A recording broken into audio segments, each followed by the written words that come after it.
En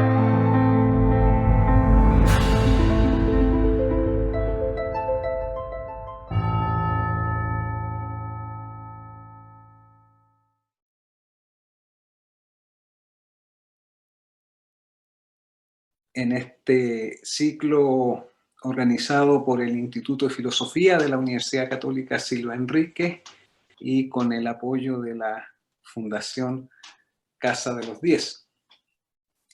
El ciclo de hoy tengo aquí ya frente a la pantalla a Silvio Cayosi, destacado cineasta chileno. Muy buenas noches, Silvio. Hola, ¿cómo estás? Muy bien, gracias. Muchas gracias por esta invitación, ¿eh? Siempre es interesante dialogar. Muchas gracias a ti, Silvio, por tu generosidad y buena voluntad para esta conversación. Voy a hacer una presentación para rememorar parte de tu trayectoria y también porque nos falta a veces algún espectador desinformado que le viene bien contextualizar quién es el entrevistado. Bueno, Silvio Cayosi es director, guionista, productor de cine y televisión.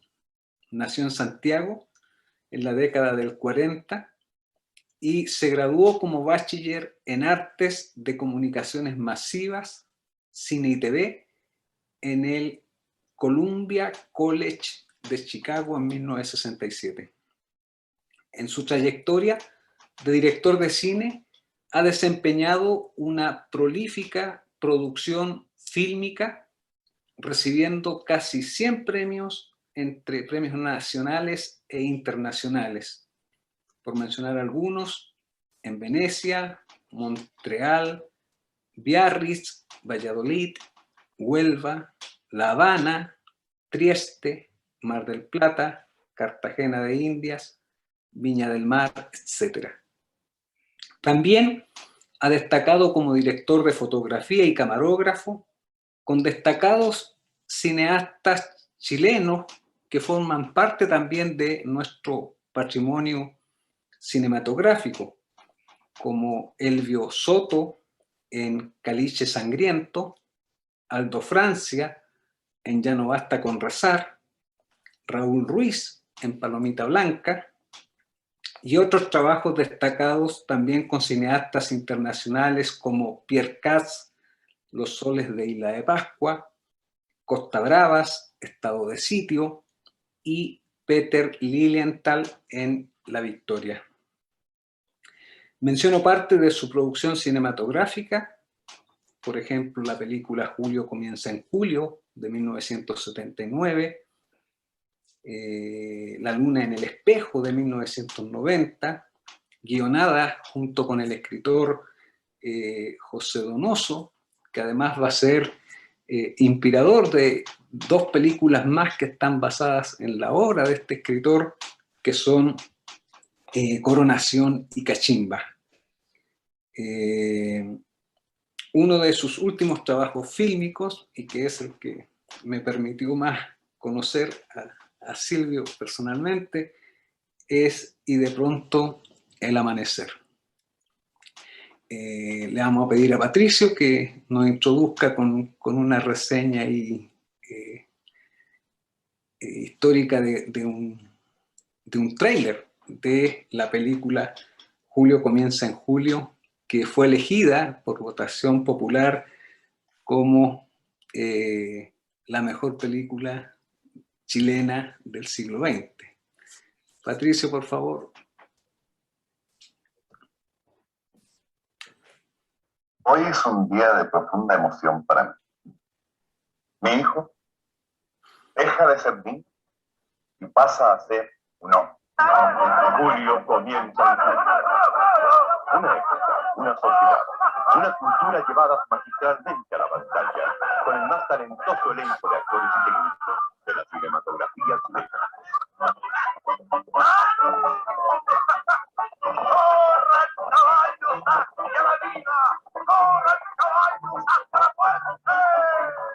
¡Saca esta mugre de aquí! ¿Crees que estamos en una posilga? Perdón, don Julio. ¿Qué? Perdón, ni 8 cuartos. ¡Muévete, mujer! ¡Muévete! Aquí hay que tratar a esta esquina, Julio. ¡China! ¿Se entiende? Queremos que haya muerto Garibaldi, Garibaldi, Garibaldi.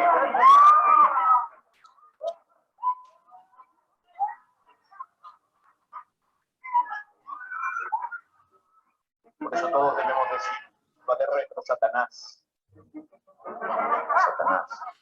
Retrocede. Vividores, amantes de los placeres, pero respetables, sobre todo respetables.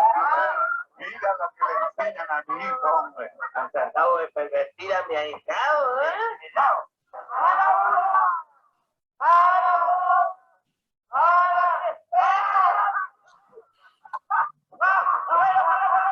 Usted no necesita acción.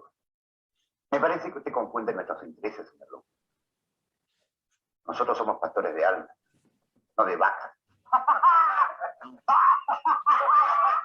Julio comienza en junio, seleccionada para la quincena de realizadores del Festival de Cannes 1979 y galardoneada con el premio Cineú. No es un estreno más, es un acontecimiento cinematográfico.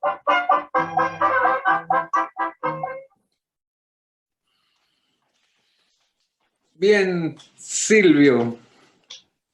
Disculpa haber ahí retrotraído el tiempo tan atrás, no el tiempo recobrado. Así es. Es emocionante ver esas cosas antiguas, digamos, y recordar esas épocas. Muy lindo.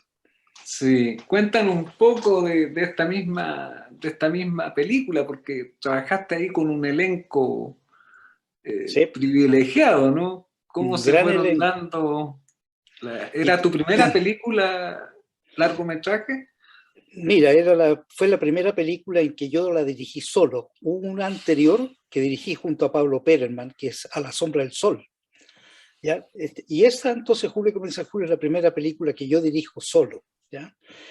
Y efectivamente se logró conseguir un elenco brutal de actores. Esto está filmado el año 76, o sea, estamos hablando de en plena inicios de la dictadura. Entonces la cosa no era fácil, no se sabían cuáles eran las reglas del juego, ¿ya? No sabíamos si había que pedir permiso a alguien, no había nada, nadie sabía nada. Terminamos avisándole a los carabineros que estaban más cerca, que íbamos a trabajar de noche sin salir a la calle, íbamos a encender luces en pleno toque y queda. Entonces era bastante peluda la cosa, ¿no? Y ellos no sabían bien cómo reaccionar frente a una situación así. Aquí hay un grupito que van a filmar prendiendo luz en la noche en toque y queda. No sabían qué hacer. Y sospechoso. El resultado de eso fue que los primeros 2 días del rodaje tuvimos una visita de 2 civiles, obviamente eran de la DINA, ¿no? Y que llegaron y miraban y preguntaban, les dábamos harto vinito para que lo pasaran bien, hasta que se aburrieron y se fueron. Porque es aburrido a veces ver filmar, ¿no? Entonces se fueron. Entonces una película que está llena de anécdotas. Y el gran grupo de actores fue, en el fondo, en esos momentos era muy duro para los actores. La mayoría de los actores estaban, en cierto modo, prohibidos, no podían trabajar, ¿no? Entonces, y yo era bien jovencito. Entonces yo dije a ver si me aceptan, porque tampoco teníamos plata, entonces no les podíamos ofrecer mucha plata, muy poca, casi nada. Y todos dijeron que sí, porque era una situación muy especial, había que filmar. El cine chileno casi ya había desaparecido prácticamente, todos los cineastas chilenos estaban en el exilio, entonces era como una especie de posibilidad de hacer renacer el cine chileno. Y curiosamente eso sucedió. Nos demoramos 3 años en compaginar la película, en seguir haciendo cine publicitario para financiar el montaje de la película.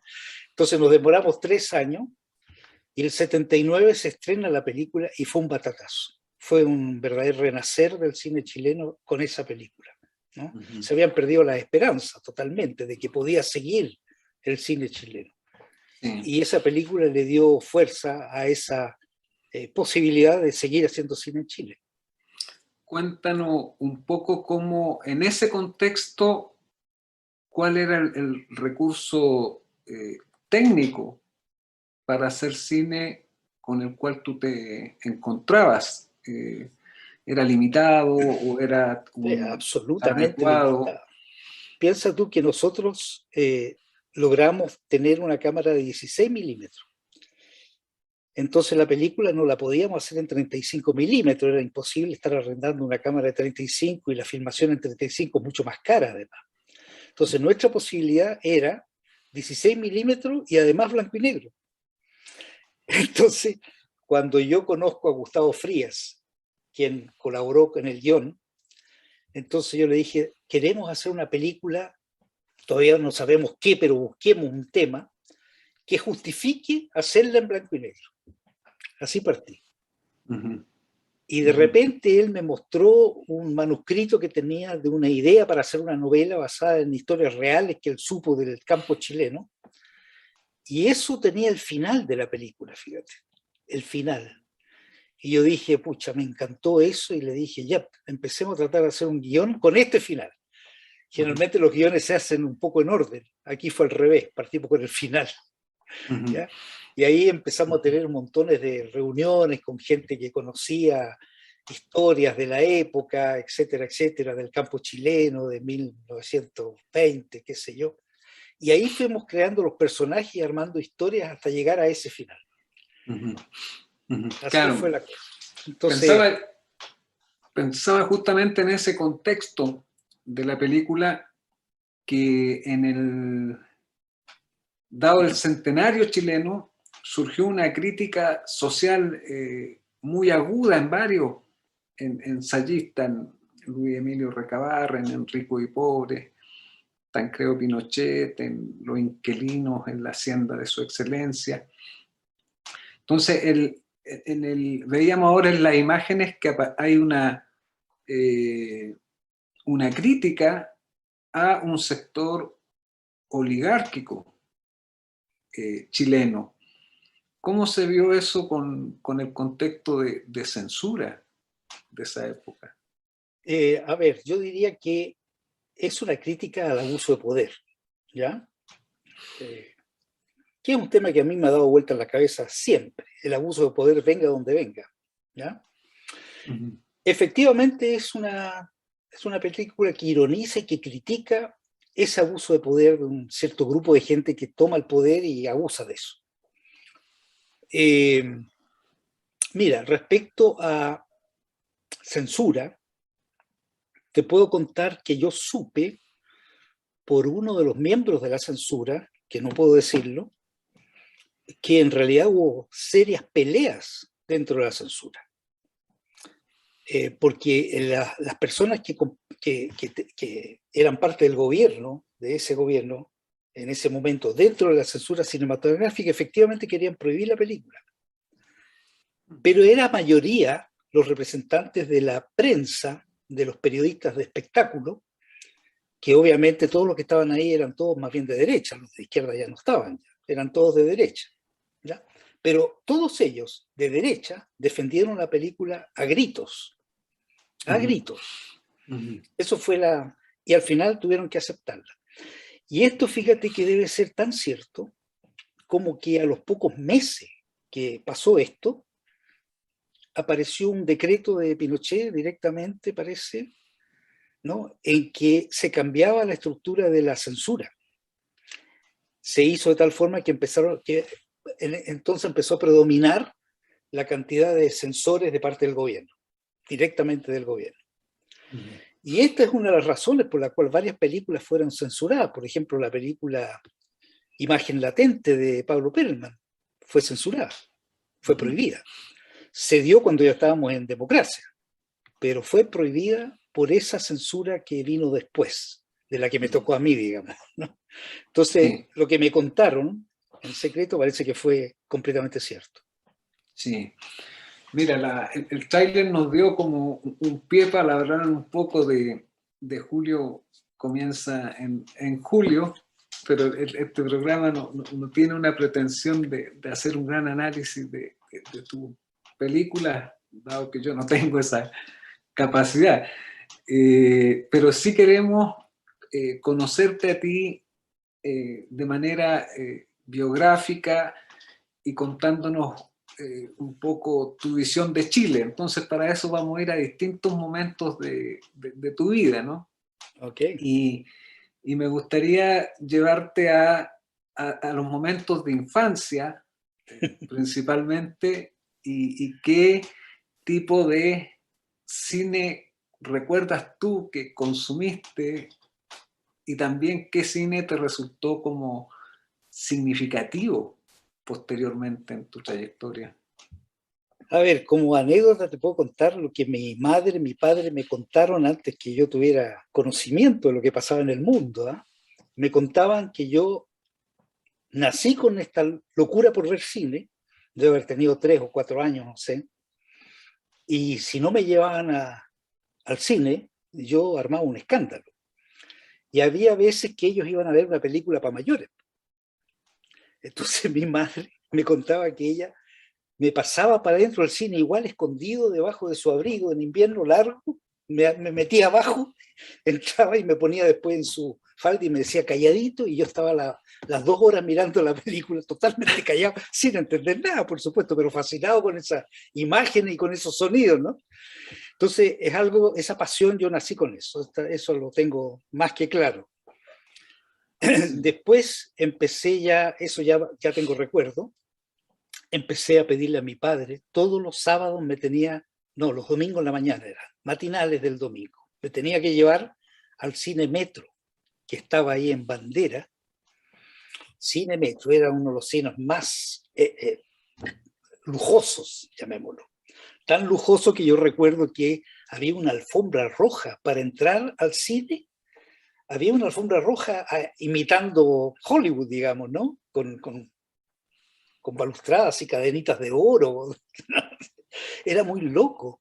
Era lo top de lo top. ¿Ya? Entonces, ese cine, los días domingos en la mañana, daba matinales.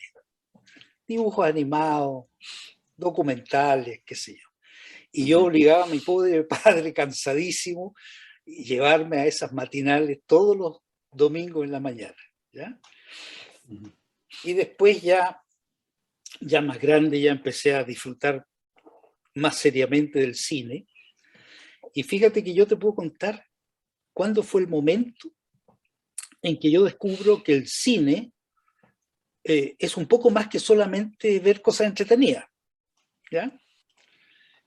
Cuando vi la película El puente sobre el río Kwai, Puente sobre el río Kwai, que a veces la dan en televisión la película todavía, una gran película en aquellos años. Y esa película termina después de esta gran guerra en que todos se matan unos a otros, en la selva abajo, termina con la cámara siguiendo el vuelo de un ave rapaz, en el silencio después de los bombardeos y los ataques y la sangre abajo, esta ave rapaz, no, la cámara sigue en el silencio, y ahí termina la película, ¿no? Entonces yo dije, wow, claro, mira, sin palabras, sin decir nada, mira lo que está diciendo esa imagen. Ahí me di cuenta de cómo el cine era más que solamente balazos y persecuciones y chistes y tortas en la cara, digamos, ¿no? Sí. Y ahí empecé a tratar de ver buen cine. Y tuve la gran suerte, fíjate, de poder ver, para mi gusto, lo que es hasta ahora el mejor de los cines de los años 60. ¿No? Ahí tenemos los grandes realizadores como Fellini, Bergman, Antonioni. Todas las semanas aparecían cada vez más y más películas geniales, realmente geniales. Y ahí yo disfruté, pero a concho, yendo a ver todo ese cine maravilloso y aprendiendo muchísimo de eso. Eso hacía grandes rasgos. Y se podía ver buen cine en Chile en ese tiempo. Pero absolutamente. Pero es que el mundo entero era así, ¿eh? El mundo entero seguía el buen cine. Fíjate que la gente, como uno normal y corriente, discutía si acaso la última película de Fellini era mejor que la de Bergman o la de Antonioni, y discutían. Toda la gente, en las micros, discutían. Se llegó a eso, fíjate, un nivel cultural de la gente muy alto respecto al cine de calidad. ¿Ya? Sí. Entonces, y eso no solo pasó en Chile, pasó en todo el mundo. En todo el mundo se analizaba las películas, todo el mundo entendía cada vez más y más el cine y buscaban a los grandes realizadores. Entonces, por supuesto, la industria no le gustó eso yo vi el cambio, no le gustó eso porque tenían que tener grandes realizadores y de repente el realizador pedía cosas que eran inauditas y ellos mismos no entendían muy bien lo que querían los grandes realizadores. Entonces, en mi opinión, se pusieron de acuerdo para no producir películas de calidad. Ujú. Y eso dura hasta el día de hoy. No sé si compartes, pero aquí tu visión podría hacerse como una suerte de afirmación en torno a que el cine ocupa un lugar como en la sociedad de masas en ese momento. En este momento, tú te Sí, refieres como en forma despectiva, ¿me estás hablando de eso, no, de no, gusto no, masivo? en forma de que el cine es un producto de comunicación, de un medio Por de supuesto, colectivo, comunicación y que masivo. está enfocado a la masa, ¿cierto? Claro, es como la televisión, como todos los Exacto. audiovisuales, claro, tienen llegada masiva, Ujú, exactamente, ¿no? ujú, Antiguamente eran las salas de cine, ahora es ujú, la televisión, ahora son ¿no es cierto? Las redes, ujú. YouTube y todo eso, ¿no? Claro, porque se Pero conoce el mundo a partir del cine, ¿no?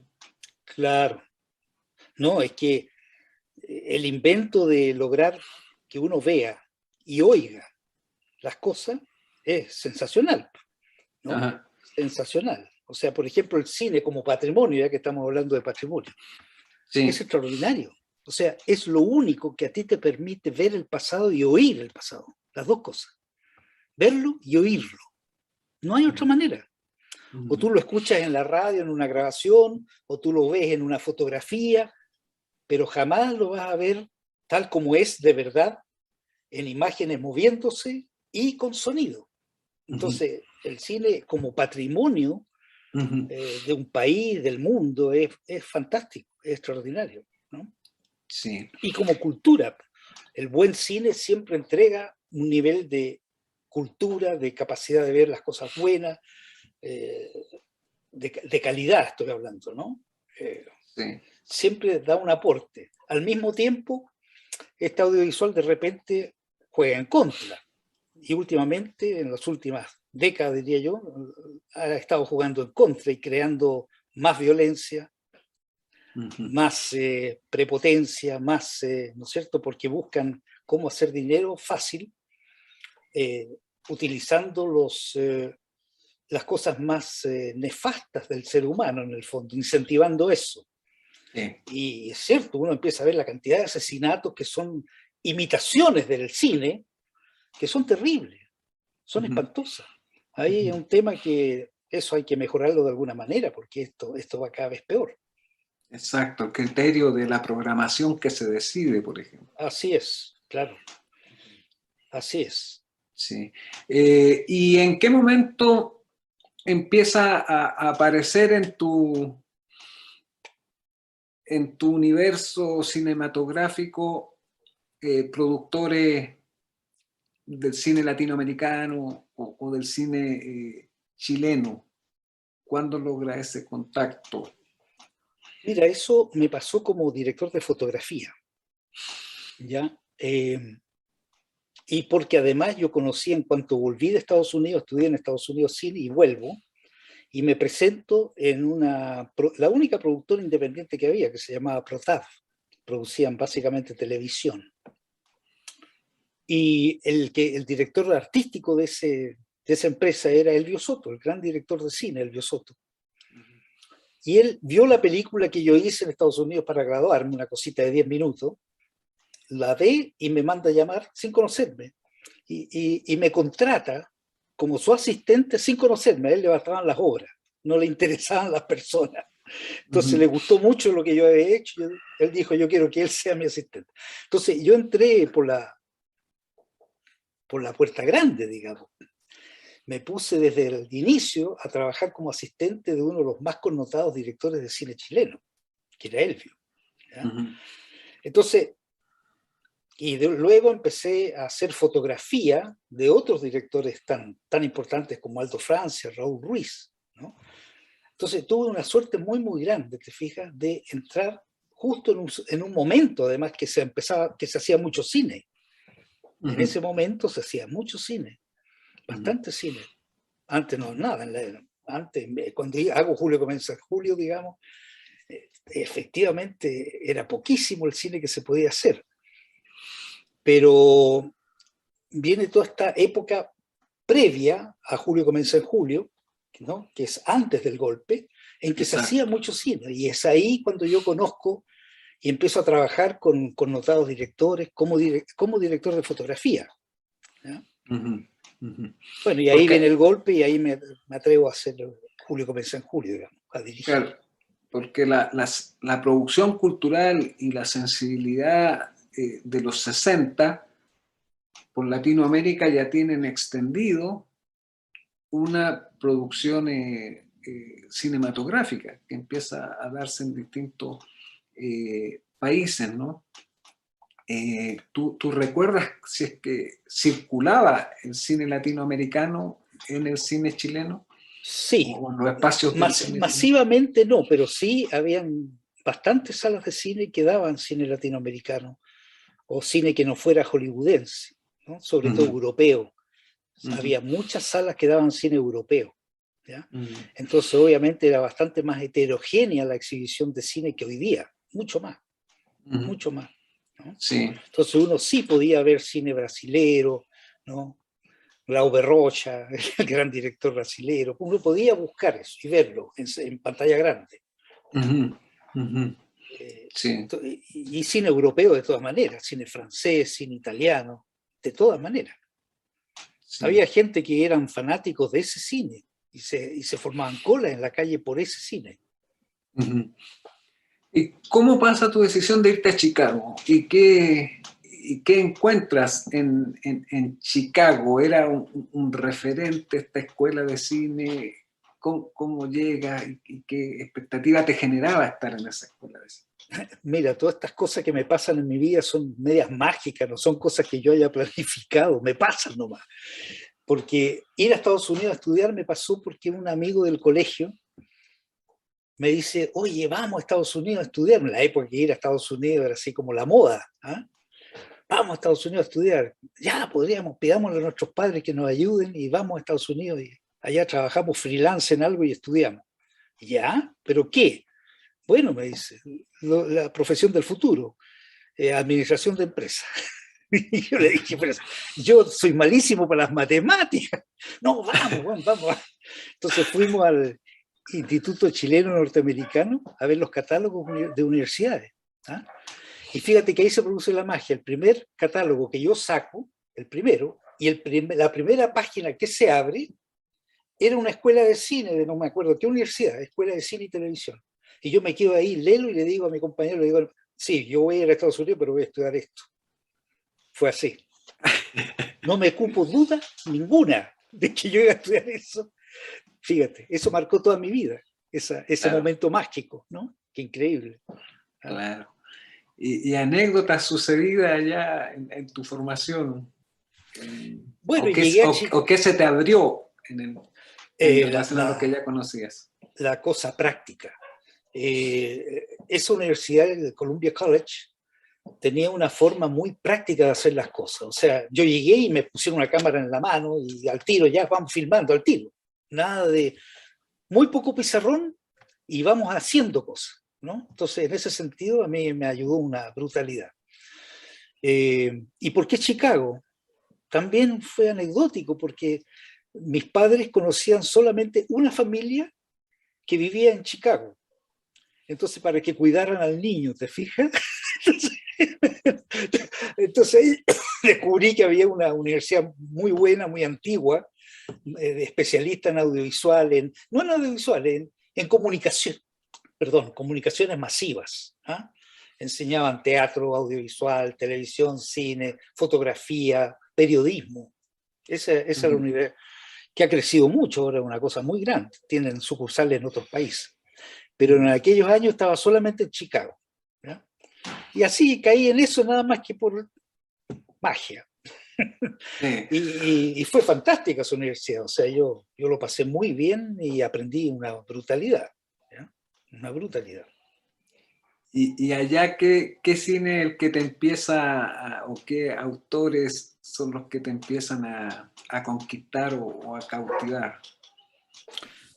Bueno, como yo te decía, yo ya venía potenciado con los grandes autores, ¿no es cierto?, creadores principalmente europeos, ¿ah? Kubrick también, inglés, pero Fellini, Bergman, Antonioni, venía con todo ese tipo de cine en la cabeza. Y cuando estoy estudiando allá, fíjate que se estrena una película en una sala de cine en Chicago, porque era película cinearte, absoluta, y que gana Cannes esa película, que es de Antonioni, que se llama Blow Up. Me dejó loco esa película. Es una película que debieran verla, porque es una película que la ves hoy día y habla tanto de hoy. Es increíble. Una película adelantada a su época, maravillosa. Entonces, me acuerdo que eso, por ejemplo, me impactó muchísimo. En este Chicago, todo con cine típico de acción y qué sé yo, y yo buscando esta salita donde se daba Blow Up. Me sentía raro. Pero la verdad es que me potenciaba, me sentía que estaba aprendiendo más allá de la técnica de hacer una película de acción. Es una cosa, tú haces con técnica una película de acción, pero una película que entrega más que eso, necesitas algo más, ¿ya? Y eso yo sentí que es lo que me interesaba, digamos, ¿no? Y al retorno tienes una visión de plantear ya un cierto proyecto o distinción en lo que se venía haciendo con el cine chileno. O sea, imagínate, cuando yo vuelvo de allá, lo único que me interesaba era trabajar en lo que fuera el cine, lo que fuera, ¿ya? Y tengo esta suerte de que Elvio Soto me contrata como su asistente y empiezo a trabajar en televisión como asistente de Elvio Soto. Para mí era un sueño.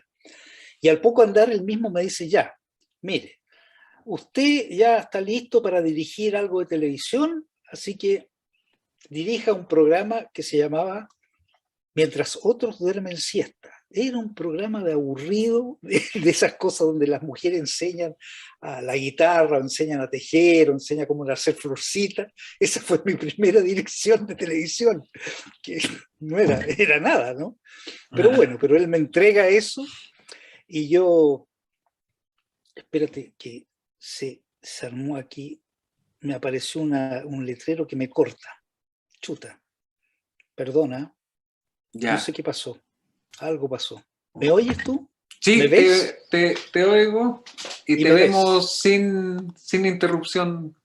Sin ¿me ves con imagen? Ahí Sí, está, ahí volvió. sí. Ok, fantástico. Claro, empecé a dirigir ese programa súper aburrido, realmente me aburría dirigir, switchando las cámaras en realidad, porque no era más que eso. Pero rápidamente empecé ya a dirigir cosas como series, como pequeñas teleseries, llamemos cortitas, ese tipo de cosas en televisión. Y musicales en televisión. Eso me gustó mucho. Empecé a meterme en el tema de los musicales y a tratar de hacer efectos especiales que en Chile no se hacían porque no había equipamiento para hacerlo. Entonces yo me las ingeniaba para inventar efectos especiales en televisión y le apuntaba. Mucha gente decía, ¿cómo hicieron eso? ¿Cómo lograron que volara ese tipo? ¿Ya?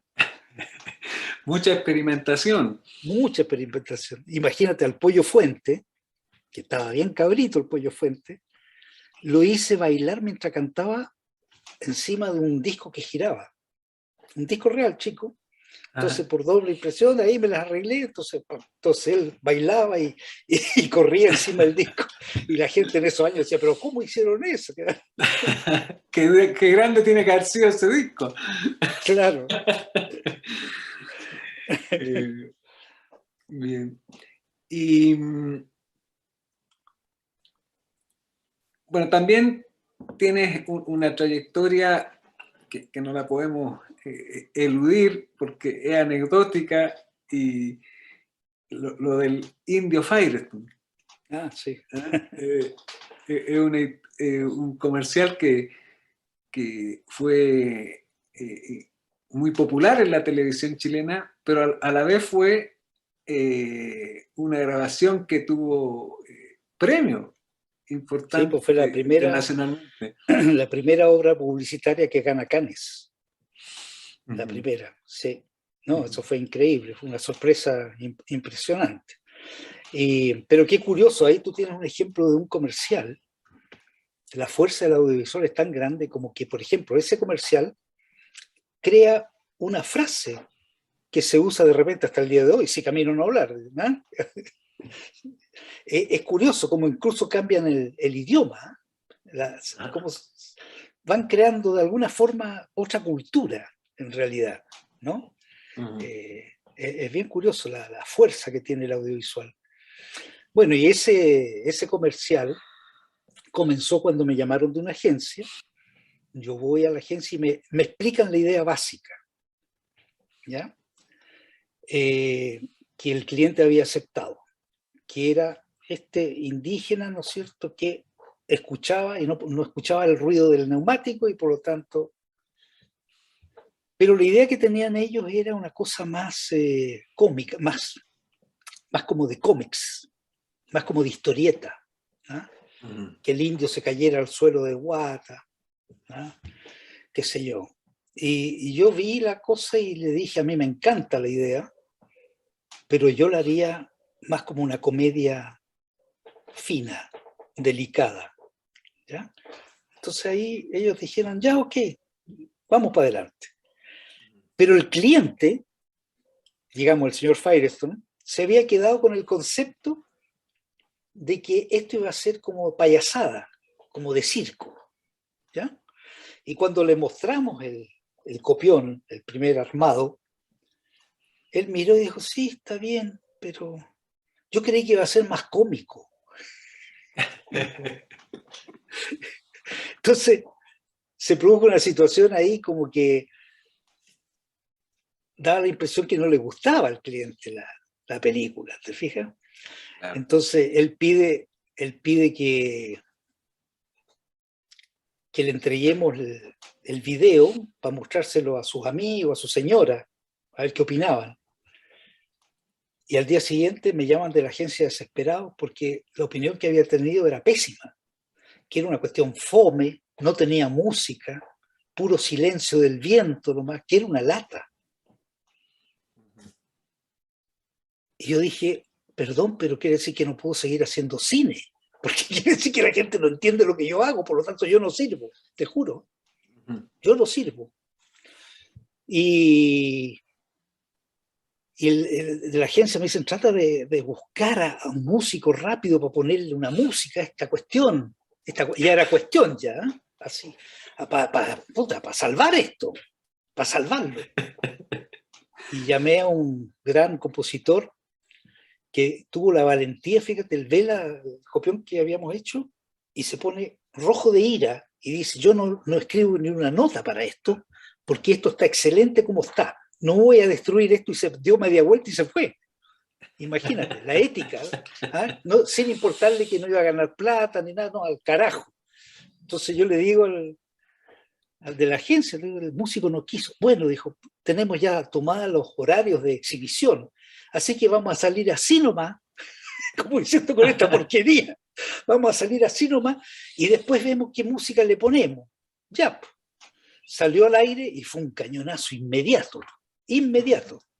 Entonces, el de la agencia después me llamó y me dijo, mira, hablamos con el cliente y le dijimos que cómo era posible que le habían dicho que era tan malo cuando a todo el mundo le encanta el comercial.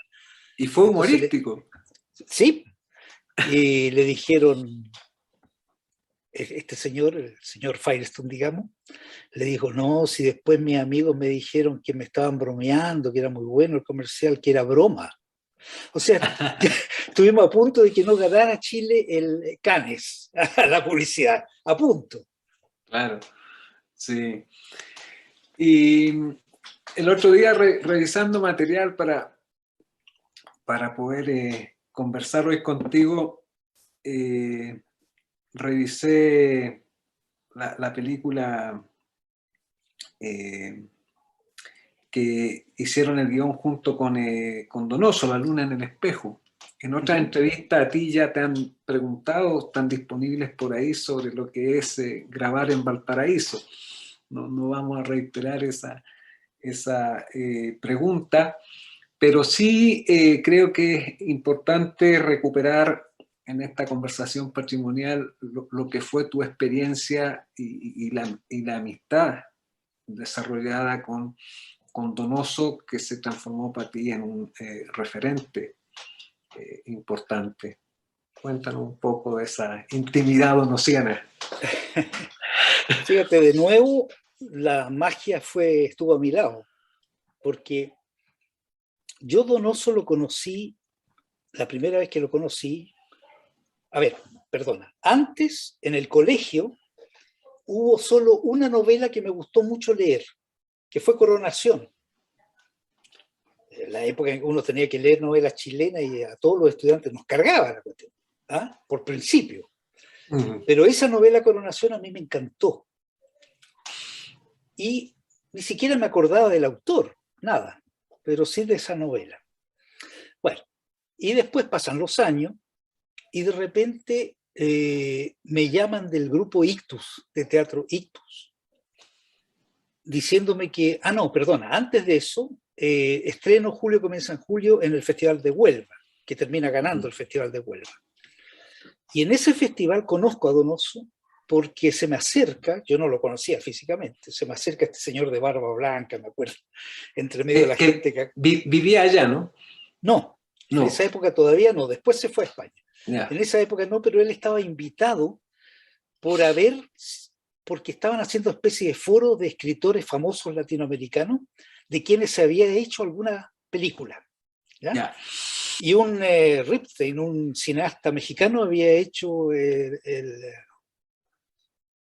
Lugar sin límite, bueno, no me acuerdo, una de sus obras. La había hecho película. Y por eso Donoso estaba ahí, participando de ese encuentro, digamos. Entonces fue a ver mi película. Y sale de la película para decirme que le había gustado mucho la película y que él pensaba que podríamos trabajar juntos en algo. Entonces, de nuevo, la magia, fíjate. Yo era bien joven y aquí viene un gran literato que me dice, sería lindo que trabajáramos juntos. Yo no sabía qué decirle. ¿Ya? Nos fuimos a tomar un cafecito y qué sé yo. Bueno, y él quedó de que cuando volviera a Chile, ¿no? Nos podríamos juntar. Ya, después no supe más de él. Y la magia se vuelve a producir porque años después me llaman del grupo Ictus para decirme que Donoso había vuelto a Chile y que había escrito algunas ideas para hacerlas cine en video, y una de esas ideas querían que yo la dirigiera, que se llamó al final Historia de un roble solo. ¿Ya? Es una obra de 1 hora más o menos, basada en una idea original de Donoso. Entonces, cuando terminé de compaginar ese película, Donoso estaba ahí de nuevo. Entonces, me vuelve a decir, me gustó mucho lo que hizo, conversemos en serio ahora. Y ahí nos empezamos a juntar, ¿no? En que yo le decía, mira, tenemos que encontrar algo que sea súper, hiper barato, porque no hay plata, no hay recursos, no hay fondos, no había nada de eso. Así que busquemos algo, hasta que al final un día me llama él para decirme que se le había ocurrido la idea en Valparaíso de lo que fue La luna en el espejo, la idea central. Me la cuenta y yo la encuentro genial y empezamos inmediatamente los dos a escribir el guión, al tiro. Y no nos demoramos nada, te digo, un par de meses estaba hecho el guión. Fantástico. Y trabajando, él estaba haciendo una novela, así que trabajamos solamente en las tardes, en su guardilla, encerrado con llave. Si alguien se osaba tocar la puerta, gritaba, enfurecido. Y ahí estaba. Y fue muy bonito porque de repente hablábamos de una posible escena, entonces yo le decía a él lo que yo veía como imágenes, qué podría suceder en la imagen, y él empezaba inmediatamente a escribir qué podían decir los personajes. Yeah. Y escribía a toda velocidad textos de los personajes. Y después necesitaban muy poco arreglo esos textos, estaban casi perfectos al tiro, ¿ya? Entonces se producía una unidad ahí creativa muy linda, muy lindo. Sí.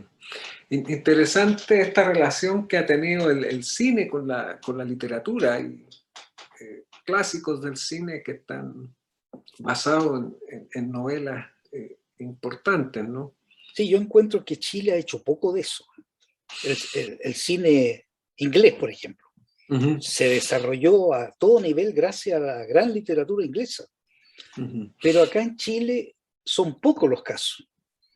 No sé bien por qué. Es como, a ver, yo recuerdo una época que hubo, por allá por el inicio de los 70, en que se menospreciaba la literatura mucho. Se decía que no, eso, el cine tiene que ser auténticamente cine, tiene que ser una cosa casi improvisada por los que hacen la película y después en el montaje se arma la película. Fue una moda bastante dañina que se creó en esos años.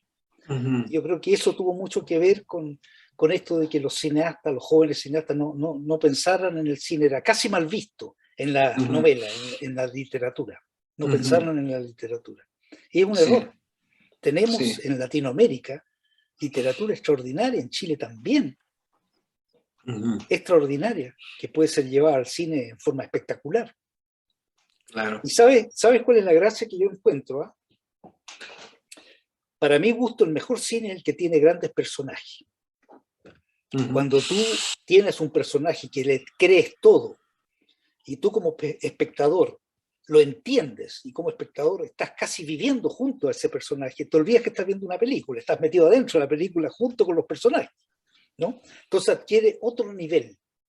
Si tú te fijas en tu vida, de alguna forma uno va a recordar muy pocas películas que se le quedan para el resto de la vida, y sobre todo ciertos personajes, ciertas escenas, las recuerda para siempre, casi las adopta como parte de la vida de uno, ¿no? La reitera. Entonces, claro, lograr eso para mí es como el desafío más grande y más maravilloso del cine, lograr eso, para mí. Entonces, yo he basado todo en tratar de que los personajes sean muy completos, muy desarrollados, muy creíbles, con, bueno, un gran mundo, ¿no es cierto?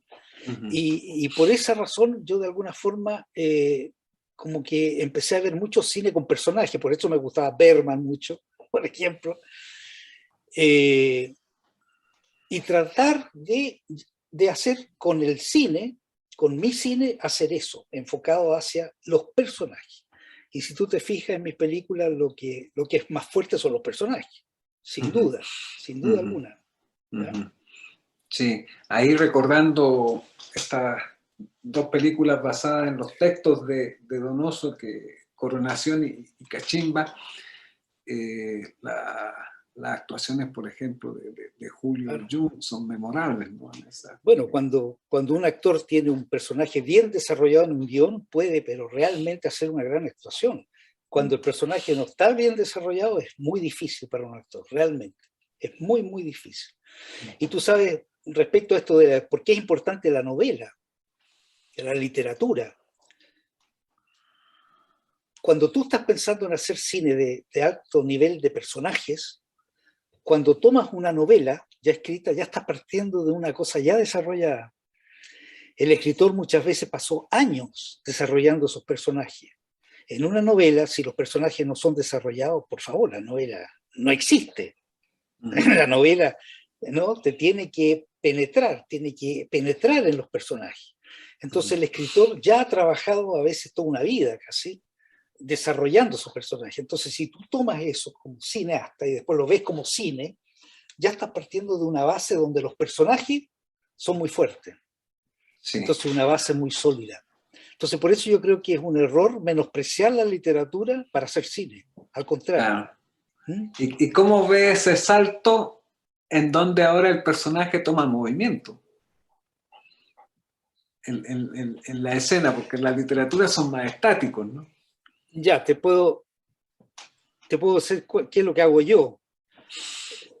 Leo la novela, leo Coronación, ¿no es cierto? La volví a leer, yo dije, esto es fantástico, bueno, con personajes maravillosos. Movimiento de imagen, ¿no? Y una vez, claro, uno empieza a visualizar y a sentir, ¿ah?, y a oír a los personajes. Lo que yo hago es tratar de hacer primero una especie de narrativa o escaleta, o sea, una especie de borrador de qué podrían ser las escenas que contaran la historia de la novela. No puedes meter toda una novela dentro de la película, estaría sería una película de 10 horas o más.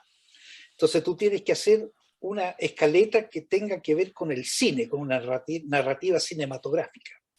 Seleccionar eso y a veces incluso inventar algunos pasos que la novela no tiene. Inventar eso, o sea, elegir eso, seleccionar eso. Y ya cuando tengo claro cuáles van a ser los pilares que forman la estructura de la novela, agarro la novela y la encierro. La pongo en un closet con llave, te juro. Le pongo llave para no tentarme en volver a leer esa novela.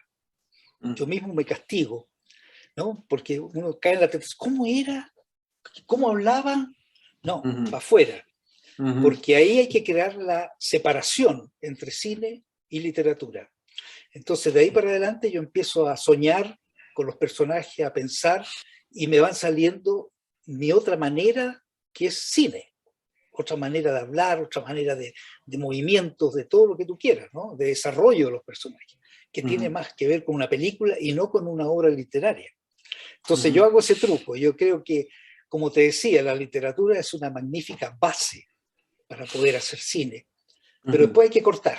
Hay que decir, hasta aquí llegó la literatura, esto es otro idioma ahora, entonces no quiero ver más la literatura y ahora me vuelo, ¿ya? Y hago otras cosas. De hecho, en Coronación tiene partes que son muy desarrolladas, con un personaje muy desarrollado que la novela solo lo menciona. Debe tener 2 párrafos, que es el médico. Ese doctor que él llama y ese médico que es un nuevo rico, que tiene una casa ultramoderna. Todo eso no tiene nada que ver con la novela, no existe en la novela. Claro. Todo eso me lo pidió el desarrollo de la obra que estaba haciendo para cine, que era otro cuento. ¿Te fijas? Sí, y que le da un contexto también de ahora, del momento. Epocal de la situación en que se está haciendo, ¿no? Sí, me acuerdo de la casa de la playa y por construirse en Farellones, porque ir a esquiar sale muy caro, entonces mejor me compro un pedazo con nieve, ¿no? Claro. Es muy cara la entrada, entonces mejor me compro un pedazo con nieve. Me recordaba ese diálogo ahora.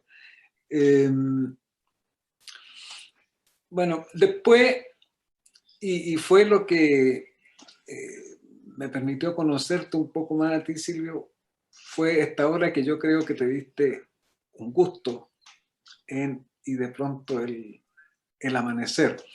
Y que un poco cuéntanos de esta película y a mí me interesa sobre todo para ponerla en el contexto que hoy sufre el cine chileno, cuando aparecen programadas estas películas y el corto tiempo que tienen de exhibición las películas de cine chileno. Pero primero cuéntanos sobre la película misma. A ver, y de pronto el amanecer surge de partida porque yo, qué sé yo, a lo largo de 40 años estaba fascinado con Chiloé. Me gustaba mucho esa forma de vida, de los chilotes, el paisaje, ese mundo de final de mundo, de soledad, pero no tan soledad, a veces mucho más unión y vida que en el medio de la capital. Bueno, yo estaba muy alucinado con todo eso y fue pasando los años hasta que conozco a Jaime Casas, un magnífico escritor que nació en la zona de la Patagonia y que escribió muchas de sus novelas, cuentos cortos, ¿no? Basándose en experiencias o narrativas que él escuchó en ese mundo. Entonces yo leo todas estas obras, me encantan, y veo grandes personajes, magníficas historias, distintos personajes extraordinarios, ¿no? Pero no encuentro un eje central que pudiera unir a todas estas historias y personajes. No encuentro eso. Entonces con el mismo Jaime comenzamos a pensar en un personaje central que terminó siendo este escritor que vuelve a sus orígenes, ¿no es cierto? Pancho Veloso. Y la estructura entera de la película fue un desafío no menor, porque si tú te fijas, hay un eje que es el Pancho Veloso, que lo único que quiere es entender sus raíces, volver a sus raíces después de 40 años, ¿ya? Un escritor que está como acomodado porque está casado con una señora que tiene contactos, pero es un don nadie en realidad, porque no se ha desarrollado realmente él como artista. Entonces, al volver, 40 años que se fue y no volvió más, al volver, vamos creando una narrativa que es una estructura muy compleja de hacer, porque agarramos los personajes de distintas obras de Jaime, ya de cuentos, de novelas, qué sé yo, y fuimos entreverando estos maravillosos personajes, el duende, qué sé yo, todo es una película llena de personajes muy particulares, en relación a este personaje central, para hacer crecer el personaje central, no como, mire qué bonita la historia esta, no, todo apunta al eje central, no es que estén pegoteados. Entonces, no es fácil hacer eso y trabajamos varios años, hasta lograr que todas estas historias que rodean al personaje central lo fueran potenciando a él hacia un final fantástico, ¿no? Dramatiquísimo, ¿no? Muy potente. Entonces es curiosa la forma como se hizo el guión, es bien poco habitual, de una manera diferente, agarrar distintas obras literarias, distintos personajes, ¿no? Y entre todo eso, agarrar un personaje que no tiene que ver con todas estas obras y todos estos personajes secundarios, ligarlos a este para potenciar el personaje central. No es fácil, ¿no? Nos costó mucho, pero el resultado fue buenísimo. A mí lo que me llamaba la atención es que, si bien está este soporte literario, aparece una sensibilidad muy poética en esa película. Y claro, es como que aparece también otra visión tuya. Y no sé si eso tiene que ver poético, con un desarrollo, claro, personal. Yo creo que sí. Yo creo que todo el cine que uno hace es personal, es lo que tiene uno adentro, ¿no? Y sin duda, yo creo que uno va madurando y al final te vas dando cuenta que lo que más vale es lo que tú tienes adentro, lo que quieres expresar, lo que más vale en la vida es lo que te remece a ti interiormente, ¿no? Y no los trucos ni tratar de copiar a otros, no. La verdad en ti, sacarla para afuera. Eso es lo que más importa. Sí. Y esa película está llena de eso. A mí me parece muy evidente que es como un gusto que te diste de aparecer tú muy libremente en esa película. Sí, es que yo creo que uno, para hacer cine, sobre todo en un país como este, donde no es ningún negocio hacer cine, ni mucho menos, aislado, son puros problemas todo, es por gusto personal, que al final los cineastas terminamos haciendo una película. O sea, de verdad, cualquier otro trabajo trabajaría la quinta parte o menos, ¿no? Ganaría 5 veces más. O sea, aquí no se gana, se pierde siempre, esa es la verdad, no se gana. Sí. Se ganan experiencias, eso sí, maravillosas experiencias. Pero efectivamente es un gusto, todas las películas son un gusto. Ahora, en y de pronto al amanecer, claro, tú sientes una especie, yo creo que se llama madurez. El que cuando uno está maduro, ¿ya? Uno no tiene problema en sacar todo para afuera, abiertamente, ¿no? Sin miedos, sin nada. Y yo creo que eso es lo que sientes tú. Entonces ahí salió toda la poesía que tengo metida adentro, qué sé yo, de toda mi vida, mi forma de ser, no sé, de la gente que he conocido. Entonces ha salido todo ahí, en esa película. En ese sentido, efectivamente es quizás la película más madura, para mi gusto, de lo que yo he hecho. Sí. A ver si nos da el pie esto para hablar de la institucionalidad del cine hoy. Tú también tienes una participación importante en distintas organizaciones que contribuyen a darle una institucionalidad al cine. Sí, pues yo, de hecho, fui uno de los que creó en plena dictadura la Asociación de Productores de Cine y Televisión, ¿ya? Se creó en esos años, al principio. Creo que fue la asociación número 3 o algo así, no había asociaciones en el país, fue la número 3. Y claro, nos empezamos a juntar ahí con lo que se hacía, que era cine publicitario, eso es lo que se hacía. Entonces, ¿cómo defendernos de un montón de abusos que había, enormes? ¿Ya? Bueno, y se fue creando esta asociación. Y desde ahí partí y después fui parte de otras organizaciones, como por ejemplo ATN, que es una asociación, sociedad de gestión, de gestionar los derechos de autor de los realizadores, ¿ya? Y del teatro también. Bueno, y así fui participando de distintas entidades para pelear, para lograr crear leyes para levantar la cultura audiovisual chilena, ¿ya? Fueron años para lograr la ley Ricardo Larraín, por ejemplo, ¿ya? Que defiende los derechos que tenemos los directores, guionistas y todo eso de cine, ¿no? Que se cumplan, que se protejan nuestros derechos como creadores, como autores, ¿ya? Bueno, etcétera. O sea, siempre he luchado en ese sentido.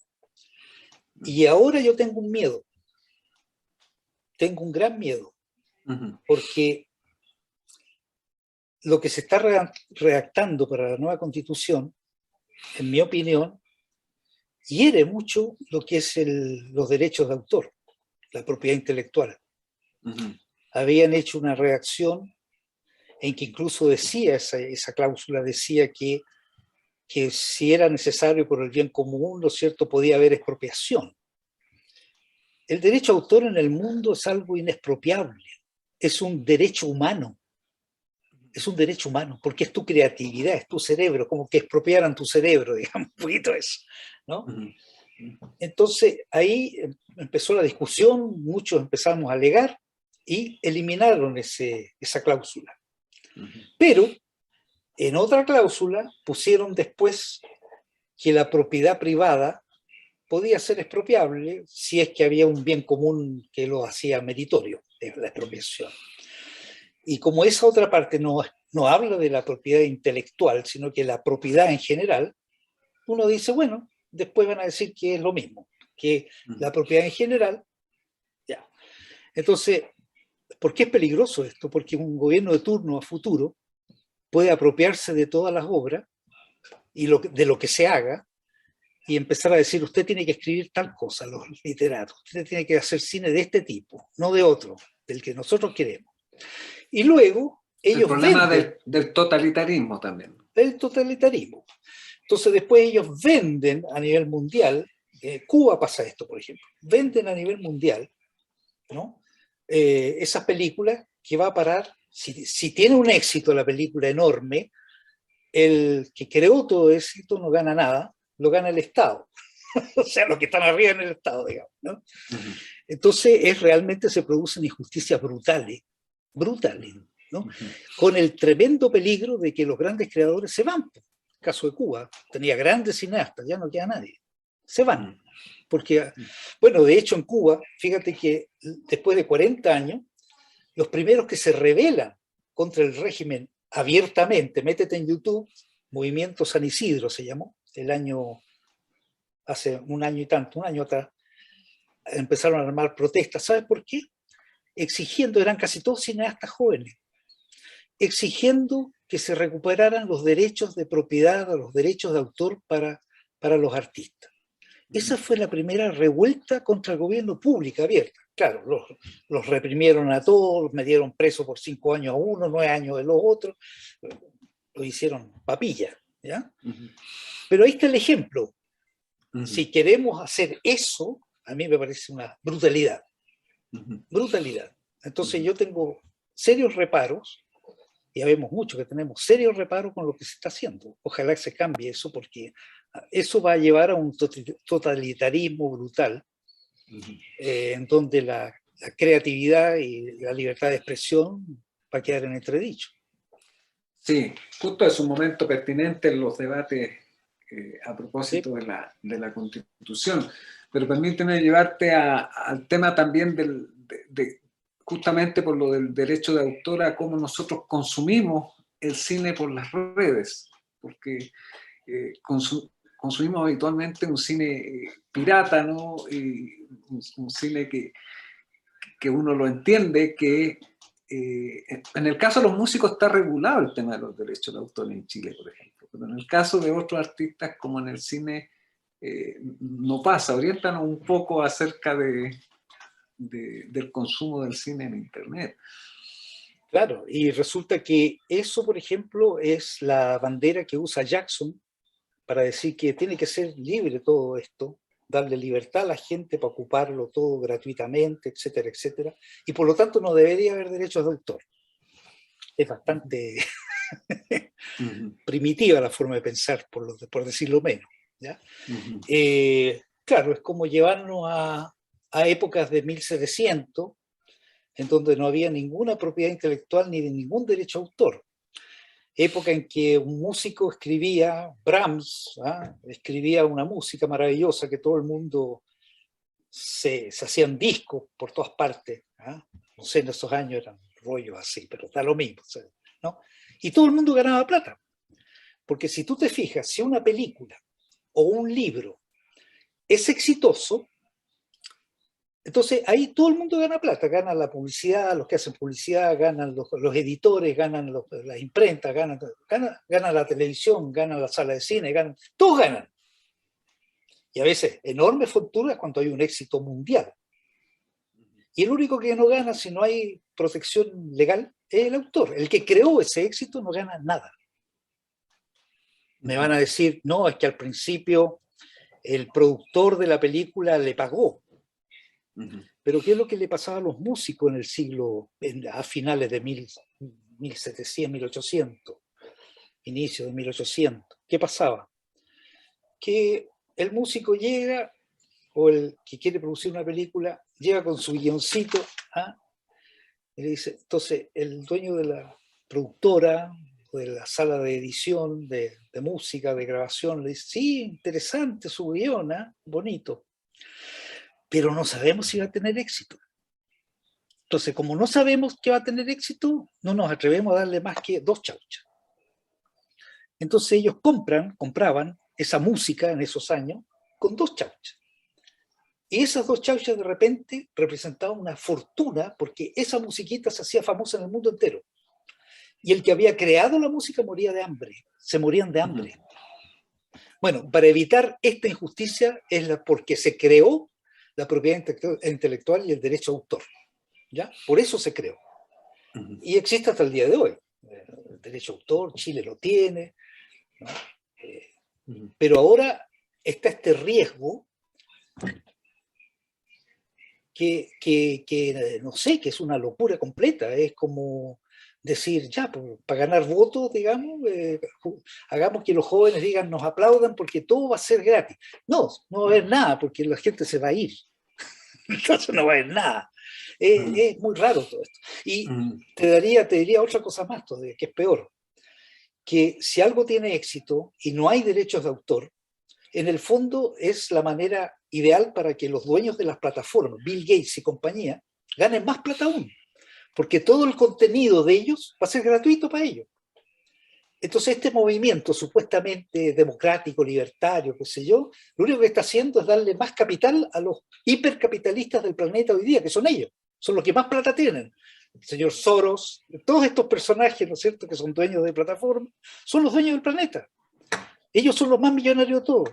Entonces esta cosita que están creando los ayudaría, pero sería fantástico para ellos. Fenomenal. Chip libre. Bueno, no, estamos en una situación bien complicada. Y justamente el que mencionas es alguien que además impone ciertas ideologías globales. Sí, pues. Así es. Eso es lo que ellos hacen. Entonces uno podría decir, a lo mejor estas ideas vienen de allá. Pero ojo, claro, porque ¿a quién le conviene esta cuestión? ¿No? Entonces, bien sospechosa la cosa. Eso creo yo, eso siento yo y ojalá cambie. Porque eso no va bien. No va bien. Silvio, y hay algo que me salté en el momento de la trayectoria y también lo estuve ocupando el otro día yo en un curso que doy sobre bioética y el cine. y me encontré con este documental que trabajaste. Fernando Vuelto. Fernando Vuelto. Fernando Vuelto. Cuéntanos un poco de lo que es hacer cine documental, porque hoy día ya se instaló como un género relevante, podríamos decir. El y ha progresado mucho. El cine documental chileno ha progresado una brutalidad. Sí. Más que la ficción, te diría. El cine documental se ha dado un salto extraordinario. Sí. Sí. Sí, el caso de Fernando Vuelto surgió también de una manera muy mágica, de nuevo. Fue que no es que yo me hubiese propuesto hacer un documental sobre ese tema, sino que una amiga nuestra, Agave Díaz, que es la viuda del detenido desaparecido, sabíamos de su caso por años. E incluso cuando el Instituto Médico Legal estaba identificando los restos de su ex marido, ella le pidió a mi señora que la ayudara para que ella pudiera afrontar esto de tener que tratar de identificar los restos, que es una dureza espantosa. Entonces mi señora la acompañó muchas veces. Bueno, después de toda la investigación que se hizo a lo largo de varios años, Agave se me acercó un día para decirme, mira, ya se da el caso ya por absoluto, ya está identificado los restos, qué sé yo, y el Instituto Médico Legal, por ley, tiene que decirle a la viuda las causas del fallecimiento. Eso por ley. Entonces ella le pidió permiso al juez de poder grabar un video de esa declaración, porque ella dijo, tantos años, yo quiero esto dejarlo registrado y no olvidarme después, sino que yo lo quiero tener registrado. Y el juez le dijo, bueno, entonces ella me pide a mí hacer este registro. Yo lo que pensé, me iba a encontrar con un par de señores que iban a leer un acta, eso es lo que pensé yo. Y llevé 2 cámaras, por si se echaba a perder una cámara, nada más, pero no para hacer un documental. ¿Y qué nos pasó? Que llegamos ahí frente a estas 2 señoras del instituto y lo que empiezan a narrar, que está en la película, era tan potente, tan fuerte. Ahí de hecho ellas en un momento dado, después de explicar muchas cosas, dijeron acompáñenos y fuimos con las cámaras con ella hasta donde estaba el resto de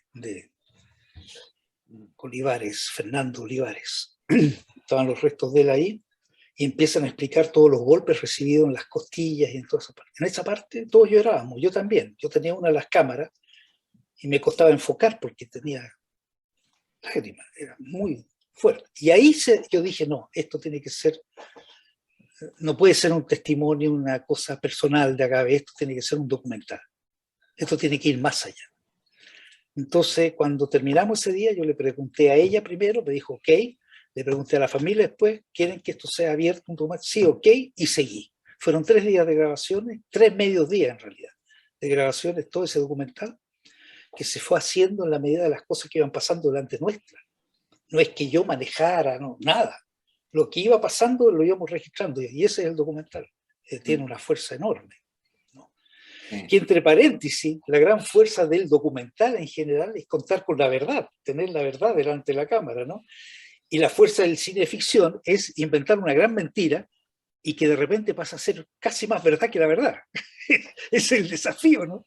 Entonces son 2 maneras muy bonitas las 2, con 2 desafíos enormes, ¿eh? Y distintas y muy bonitas. Sí, sí, pero ahí hay un enfrentamiento directo a la verdad, ¿no? Claro. Sin mediación, digamos. Sin mediación, nada, directo. Claro. Sí.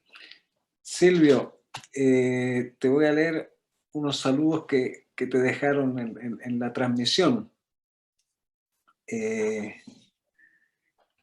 Juan Eduardo León, por ejemplo, comenta que Pedro Siena también ha hecho una gran labor, nos comenta como pionero en el cine chileno, para aprovechar de recuperar Sí, claro. la memoria del cine chileno.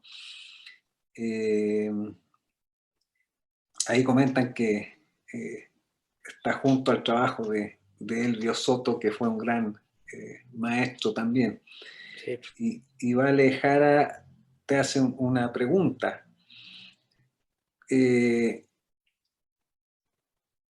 Cuando empezaste en publicidad, Ujú. si ahí ya tenías como objetivo llegar a desarrollar una carrera como cineasta, o estabas solo probando diferentes lenguajes. A ver, la historia es al revés. Yo era amante del cine desde siempre, Elvio Soto también. Entonces los dos soñábamos con hacer cine, trabajábamos en televisión no porque nos diera demasiado placer la televisión, sino que pensando en hacer cine. Y al paso del tiempo nos separamos de la televisión y formamos una sociedad entre los dos y otras personas más para intentar hacer cine, lo que fuera. Bueno, hicimos algunas cosas y yo ahí me puse a trabajar como director de fotografía de otras películas, de otros largometrajes, en forma paralela. Y luego vino el tema del golpe y desapareció la posibilidad de hacer cine, pero sí se incentivó surgió la publicidad, ¿ya? Fuertemente, porque el régimen de Pinochet mantuvo el dólar a 39 pesos durante varios años, entonces era muy barato todo lo que fuera importado, incluyendo los televisores. Chile se llenó de televisores, antes no había tanto, se llenó de televisores.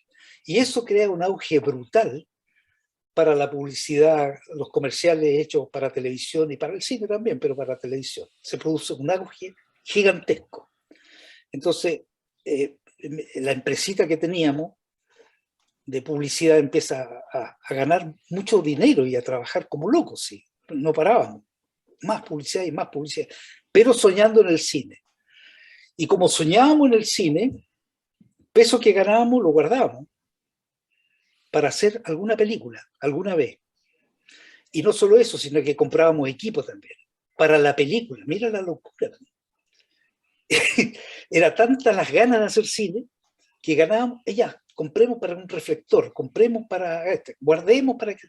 Hasta que surgió la idea de hacer Julio Comienza en Julio, y por eso había tan poca plata y había que hacerla en 16 milímetros y blanco y negro, ¿no? Entonces esa plata que habíamos ganado en la publicidad es lo que pusimos en la película. Entonces, es un poco al revés. Hacíamos publicidad para poder hacer cine, es al revés. ¿Te fijas? No pensando en desarrollarnos. Sí, yo puedo decir que tenía una conciencia muy clara que si yo no hacía nada para hacer una película, lo más probable es que iba a perder la posibilidad de filmar.